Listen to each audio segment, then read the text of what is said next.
ఇన్నిసార్లు అట్లా పెడగా వెళ్ళబోయాను నేను మొహమ్మగలు కొట్టుకోవడానికి. పిచ్చి మహారాజు ప్రతి ఘట్టంలో అడ్డు తగిలాడు. అడ్డు తగిలరే అట్లా పోతే మొహం బయలుదా, అది కరెక్ట్ కాదా. కానీ ఎన్నిసార్లు నన్ను బ్యాలెన్స్ చేసి ఈ రోజుకి నన్ను నిలబెట్టాడంటే ఆయన కృప, ఆయన సన్నిధి, ఆయన సహవాసం.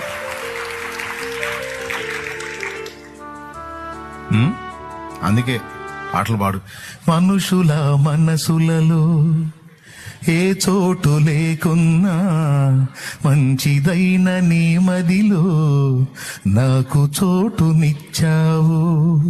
పలుకరించు వారెవరు నాదరికి రాకున్నా నన్ను పలుకరించగా పరితపిస్తూ ఉంటావు.